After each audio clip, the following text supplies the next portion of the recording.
Hello and welcome back to No Bullshit. Brooks here. Today we have a special guest. Reporter and internet personality Faith Goldy will be joining us today for a little talk about Charlottesville and some other relevant topics. Back in August, she was at the controversial Unite the Right event, the rally which was eventually violently protested by Antifa and turned into the now famous shit show we all know and love. Hey everyone! Alright, we are on the ground right now in Charlottesville. I want to give you a little picture of what's going on right now. Well, now is a good time to revisit that fateful day, since just recently, the police finished and released their investigation on it. We're going to talk to Faith about that and other things since she was actually there at the event. So we're going to talk about the protest, the investigation, and a podcast which she attended there. That ended up not only getting her fired from Rebel Media, but it also got Faith kicked off a free speech lecture hosted by Jordan Peterson. We're going to get to all that and more, so let's not waste any time. Let's just get right into it. I'm going to go ahead and bring in our guest and get things started. Let's welcome Faith Goldy to the show. Faith, thanks for coming on. Thanks so much for having me. I appreciate it.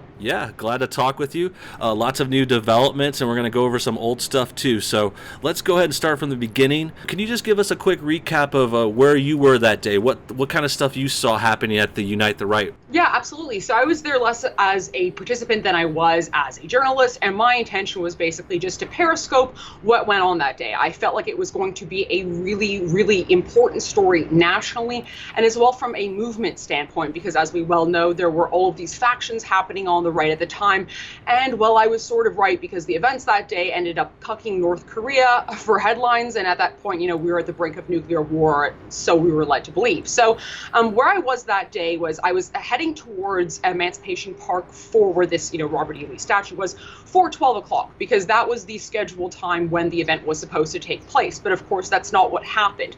When event organizers got there, guys like Kessler, Richard Spencer, Eli Mosley, etc., they were all basically dispersed before the clock struck 12, so to speak. So what had happened was these guys had been barricaded all into this little quadrant away from both the statue as well as their audio equipment, which they were to rely on for their event.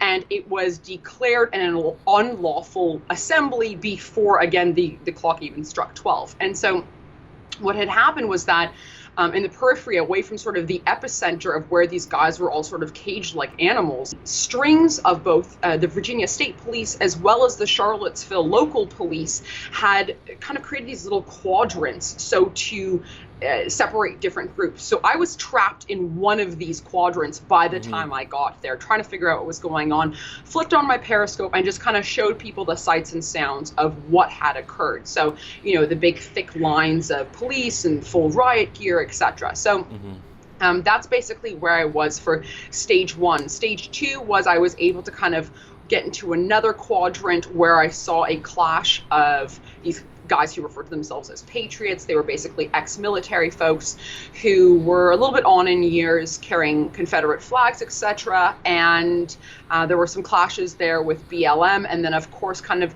the third phase of my reporting that day was the actual, James Field incident and that entire tragedy. That's terrible. Yeah, there's a lot going on. To get more specific, how close were you to some of that stuff? Like you said, the car crash part. How close were you to that? What did you actually see? Yeah, so what happened was that things kind of seemed to be dying down or probably bad choice of words, but simmering down. And so I was just kind of talking to some folks about what they saw. And then all of a sudden I hear, whose streets are streets? Whose streets? And I thought, holy son of a gun. They have allowed lefties to start marching in the streets. And of course, part of the reason why I was there, number one, was just to give, this Unite the Right rally a different perspective, a different vantage point when it came to other mainstream media journalists. The story very quickly became that their permit and their federal court injunction were both overruled basically by this unlawful assembly and by, a failure of a police force that day, regrettably. And so I thought, this is the story now, that the left is able to march, but the right is not allowed. There's two different sets of laws going on in this state today. Now we're talking about the investigation, and I feel like the investigation confirmed a lot of the things you saw there. It confirmed everything. And this is why I think it's important as a matter of historical record. And I thank you for covering this on your channel, because it's amazing. This 220-page, really exhaustive and scathing report, rather, was released on a Friday night, which is what people do when they do not want the findings to get any sort of traction within the mainstream media, which in fact has indeed been the result. And, you know, a couple guys have kind of tweeted about it. There might be 1 or 2 minute clips out there, but no one has gone through it with a fine-tooth comb. And who can blame them? It's 220 bloody pages. Well, I have read it, and what it does say is what Richard Spencer, Jason Kessler, Eli Mosley, Baked Alaska, Faith Goldy, all these different folks have said since day one, which is this: there was no coordination between different levels of police. The Virginia police, as well as the Charlottesville police, literally had no means of communicating with each other operationally on the ground. On top of that, they had inadequate training and equipment. According to this report, you know, the various levels of police did not even talk to their counterparts in various other municipalities and states, which is kind of stupid, because it's like showing up to the exam without doing any research, right? And really, it's like they didn't even not help; they actually made things worse. Well, what kills me is that, and like I say this as someone who, I will be one of the first to yell Blue Lives Matter. Okay, some of my best sources in my storied journalistic career have been good and right officers, and you feel their frustration when you're reading this report. It wasn't the frontline officers who were saying, "Hey guys, stand down." It was the chiefs that were literally saying, and I want to pull up a quote here because it's important that I don't get this wrong.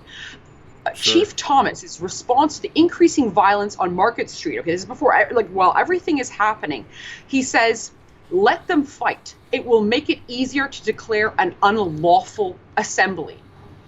Jeez. They literally said, "Let them fight." It's like those are stand down orders, right? I think that's also funny, like you said, how this new investigation was buried. It's being buried. It's not only extensively long, like it's just like made too long for people to really care to read. It's also released at the wrong time on a Friday. It's a deliberate time. All of that was part of their own, marketing strategy, if you will. And for a media class that was obsessed over Nazis on the streets in America in 2017, then to just leave this all aside, well, it's no bloody wonder, frankly, that the mainstream media is dying right now, is because they don't have any sort of responsibility to either the objects of their story or the audience to whom they are reporting. Yeah. It's really despicable. I'm glad to clear up all that stuff about Charlottesville. I had a few more questions before we go. I want to talk about some of the fallout, because you had interesting personal stories following Charlottesville, and you go ahead and whatever you feel like speaking on or not speaking on, you let me know. But I think the first thing that a lot of people heard about was this podcast, this infamous podcast that you attended, and it kind of got you in trouble on two fronts that I know of. A little bit. Yeah, a little bit of trouble. It turned into a little trouble for you. So if you want to talk about it, firstly, let's just clear things up. What is this podcast? I mean, I've heard a few different things. I've heard some warped views about it. Give me your thoughts. How did you get invited? What was it supposed to be about? Tell me about that. Yeah, certainly. So it's a podcast called The Crypto Report, and it's hosted by a gentleman by the name of Asmodor. And as I understand it, The Crypto Report is in some way connected to the Daily Stormer.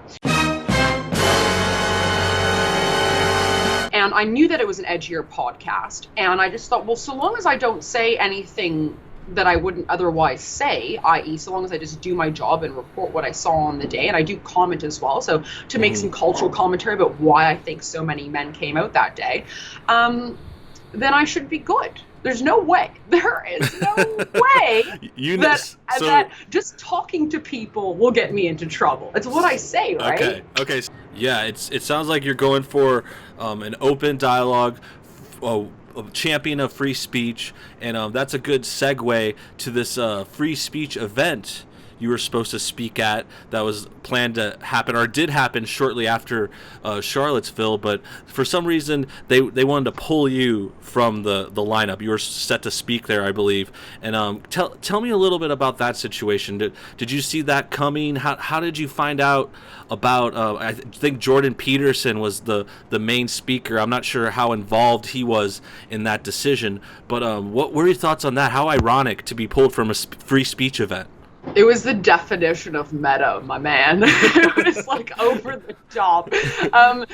Ryerson canceled a panel about the cancellation of panels about free speech, right? That's irony number one.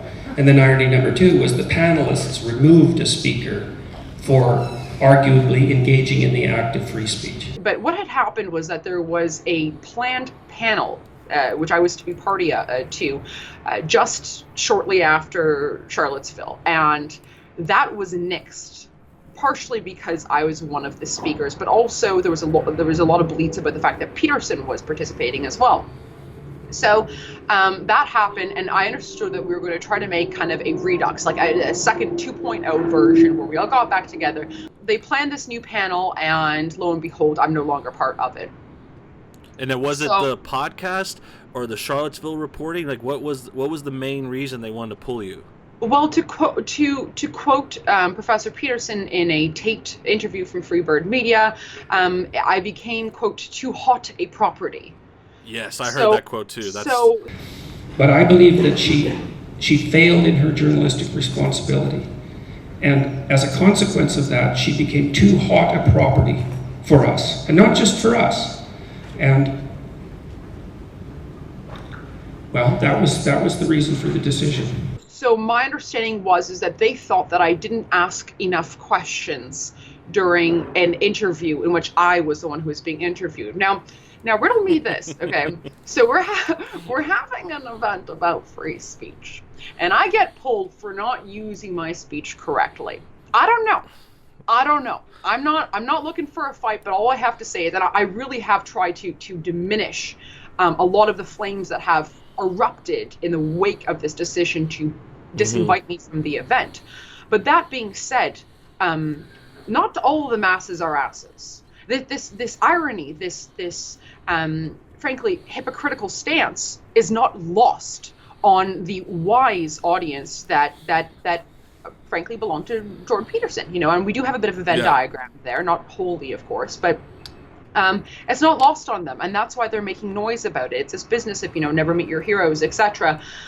Look, these are strange times, and all of us are going to have our feet held to the fire. And the question is, are you about principle, or are you about pragmatism? And I heard a lot of use of the word pragmatism when those gentlemen were offering up their answers to the young man who posited why I was not included in the Redux version of their free speech panel. Last thing, before we wrap things up, there was another situation, another fallout, where you were formerly reporting for Rebel Media before this event happened, and then following, I believe, partly Charlottesville, partly the podcast, you were also released from their employment. Tell us about that. Was that another surprise? Was that something? This is a Faith Goldy gossip dish here. Yeah, we're getting in. Let's spill some tea.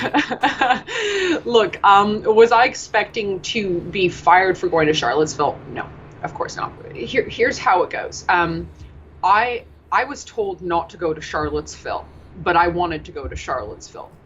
And when the Canadian press, look, when you looked south of the 49th, there was Richard Spencer, there was Rachel Alaska, there was Eli Mosley, there was Jason Kessler, there were all these guys in white polos that were all the Nazis. When it came to the Canadian content, there was only one Nazi.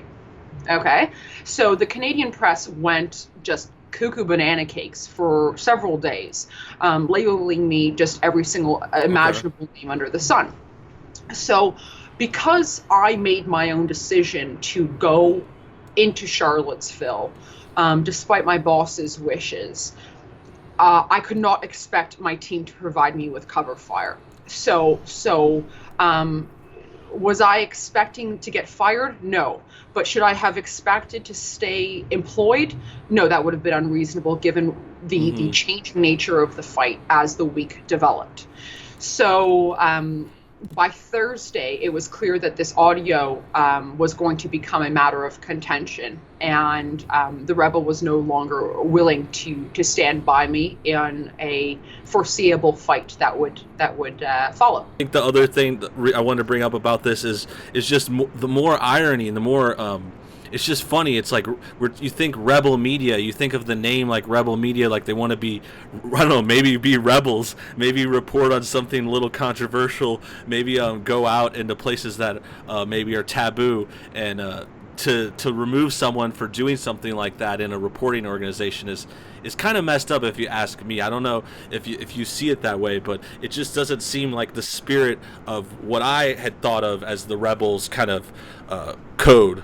I go with my gut, if that's an easy way to understand it. And I'm Sure. not afraid of the consequences, because I know I'm in God's hands. And I know that so long as I'm in pursuit of truth, I'm going to land on my feet. All right, I'm already landing on my feet. By the way, I've launched my own YouTube channel, and folks should subscribe. Yeah, and I've been segue. I've been so amazed. We're like a week into it, and I've got already tens of thousands of subscribers and like tens of thousands of views. And honestly, bud, it's been so humbling to me after 3 months of an absolute sleigh ride. It's just like, wow. Love you, fam. Yeah, really that's love great. You. That's great. It's really cool. That's great, and that's what I wanted to end on too. I'm glad you mentioned your YouTube, Faith J. Goldy at YouTube. You guys can see the link below. Great videos there. You got a great channel you're starting up. I hope people go check it out.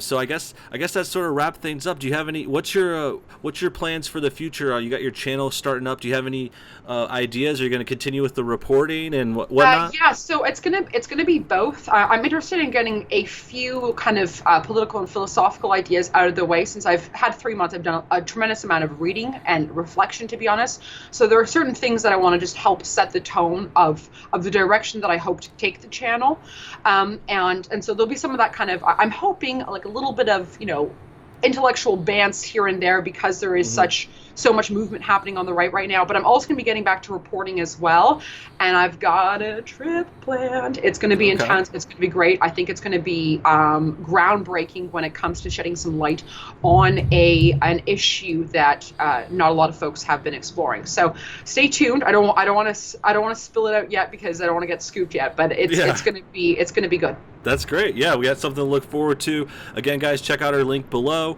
Thank you so much, Faith, for coming on the show. It was great talking with you. Great information. Great stuff to, I guess, have a Merry Christmas, and hopefully we'll see you sometime in 2018. Merry Christmas, and God bless you, bud. Yeah, God bless. That about wraps things up for today's episode. Great having Faith join us for the show. Again, I got a link to her channel below in the description. You guys should definitely check it out. Thanks for watching No Bullshit today, guys. What do you think about today's topics? Was the Charlottesville investigation results surprising to you? Should Faith have been kicked out of Rebel Media and that free speech event just for going on a podcast? Comment your thoughts below, and thanks for watching No Bullshit. See y'all next time.